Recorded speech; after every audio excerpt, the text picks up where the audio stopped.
Bom dia, pessoal, tudo bem? Vamos de direito civil? Assinale a alternativa em que os dois elencados são, respectivamente, um agente capaz e outro relativamente incapaz. Pessoal, olha só, existem vários exemplos de agentes, tanto de capazes quanto de relativamente incapazes, tá? Vamos começar pelo agente capaz.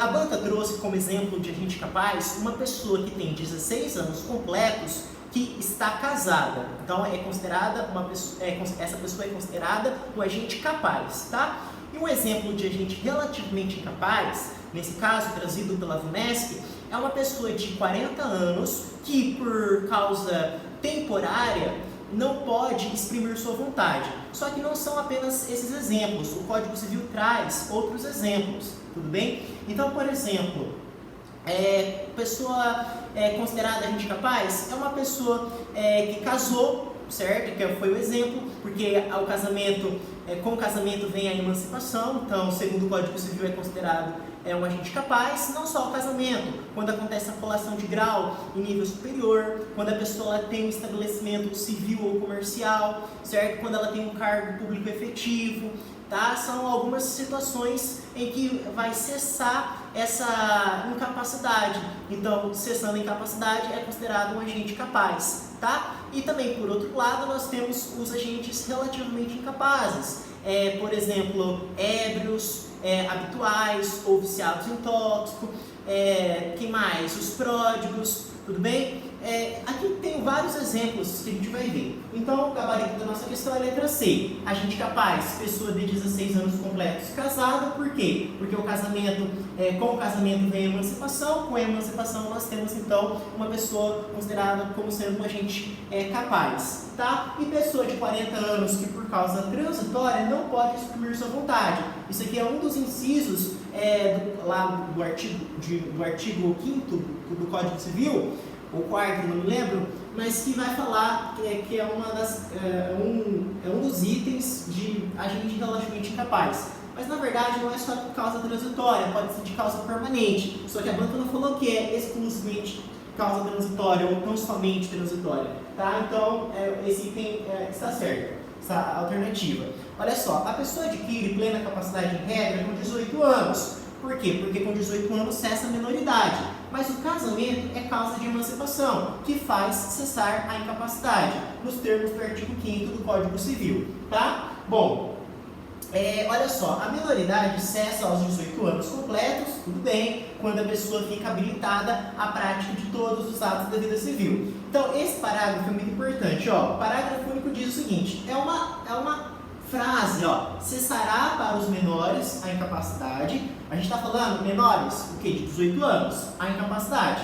Porque a gente sabe que eles são o quê? Eles são incapazes, certo? Então, ó, cessará para os menores a incapacidade, o quê? Pela concessão dos pais, certo? Pelo casamento, pelo exercício de emprego público efetivo, certo? Pensa assim, casou, tem exercício de emprego público efetivo, colou grau, estabelecimento civil comercial, tudo isso é o quê? Motivo para cessar a incapacidade para os menores. Então são 5 itens, sem olhar. Pela concessão dos pais, quem mais? Estamos olhando já. Pelo casamento, pelo exercício de emprego público efetivo, pela colação de grau e pelo estabelecimento civil ou comercial, tá? Então a pessoa que por causa transitória não puder exprimir sua vontade é relativamente incapaz. Agora a gente vai falar daquelas pessoas que são consideradas relativamente incapazes, que estão no artigo 4º, certo? Primeiro, os maiores de 16 anos e menores de 18 anos, os ébrios habituais e os viciados em tóxico, não é ou, e os viciados em tóxico, aqueles que por causa transitória ou permanente não puderem exprimir sua vontade. E os pródigos. Parágrafo único, a capacidade dos indígenas será regulada por legislação especial. Então, só mais uma vez para a gente finalizar, temos os agentes capazes e os agentes relativamente incapazes. Quem são os agentes considerados capazes? é quando se dá a concessão pelos pais e tal, certo? Pelo casamento, pelo exercício de um emprego público efetivo, pela colação de grau, pelo estabelecimento civil ou comercial, tá? São os agentes capazes. E os relativamente incapazes são aqueles que a gente acabou de ver aqui, maiores de 16 anos e menores de 18 anos, os ébrios habituais dos viciados em tóxicos, aqueles que por causa transitória ou permanente não puderem exprimir sua vontade, que foi o exemplo da nossa questão, certo? E os pródigos. Bom, terminando então, vejamos as demais alternativas. Sempre lembre, as alternativas estão assim: primeiro é agente capaz e segundo agente relativamente incapaz, respectivamente, tá? Então, pessoa de 16 anos emancipada é considerada uma pessoa, como que fala? Capaz? Sim, porque o casamento é um dos incisos lá, né? Casou e emancipou, então é agente capaz. Só que em contrapartida, a segunda parte está errada, que é uma característica da VUNESP. Pessoa de 15 anos completos é considerada uma pessoa relativamente capaz? Não. Quem são os relativamente capazes? Maiores de 16 anos e menores de 18 anos, os ébrios habituais e os viciados em tóxicos, aqueles que por causa transitória ou permanente não puderem exprimir sua vontade, e os pródigos. Então, certo? Então aqui está errado esse pedacinho aqui. A gente já falou, a pessoa de 16 anos emancipada é capaz, certo?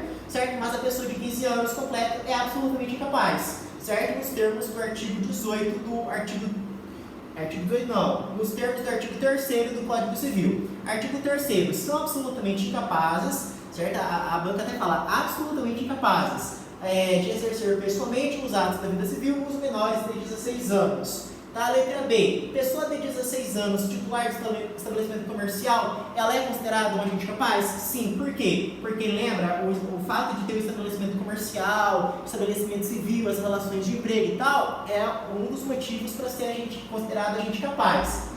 Mas pessoa de 25 anos que bebe eventualmente é considerado relativamente incapaz? Claro que não, certo? Quem são considerados relativamente incapazes? Aqueles ébrios habituais e também como que ele fala? Os viciados em tóxico, né?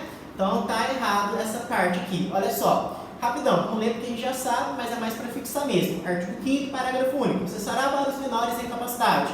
Concessão dos pais, pelo casamento, exercício de emprego público efetivo, colação de grau em curso de nível superior e estabelecimento civil ou comercial, tá? Contudo, a pessoa que bebe eventualmente é capaz, pois a incapacidade relativa só abarca o ébrio habitual, como nós dissemos, tá? São incapazes relativamente a certos atos ou a maneira de os exercer, já dissemos também, maiores de 16 anos, menores de 18, aqueles que por causa transitória ou permanente não puderem exprimir sua vontade, e os pródigos. O parágrafo único vai falar dos indígenas, né, que vai ser do lado à parte. Bom, letra D, pessoa de 15 anos que exerce função pública temporária, é considerado um agente capaz? Não, porque não é temporária, certo? Tem que ser o quê? Exercício, emprego público efetivo, né? Função pública efetiva e não temporária. Agora, a pessoa de 25 anos viciada em tóxico é considerada relativamente incapaz? Sim, os ébrios habituais e os viciados em tóxico. Mas a primeira parte torna a assertiva errada. Olha só, a função pública deve ser permanente e não temporária, pois o artigo 5º e tal exige o exercício do emprego público efetivo. Cessará para os menores na incapacidade pelo exercício de emprego público efetivo. De fato, a pessoa viciada em tóxico é relativamente incapaz, conforme o artigo 4º, né? E os ébrios habituais também. São incapazes relativamente a certos atos ou maneira de os exercer. Os pródigos, tudo bem. Letra E. Pessoa de 17 anos que colou o grau em ensino médio técnico é considerada agente capaz? Não, tem que ser colação em nível superior, ensino superior. Agora, pessoa de 25 anos pródiga é considerada relativamente capaz? Sim, lembra, é o último inciso lá, tá? O curso, tá, a gente já falou, parágrafo único, cessará para os menores em capacidade pela colação de grau, que nós dissemos, e não por ensino médio técnico. O pródigo é relativamente capaz nos termos do artigo 4º. Tudo bem, então terminamos com isso. Muito obrigado.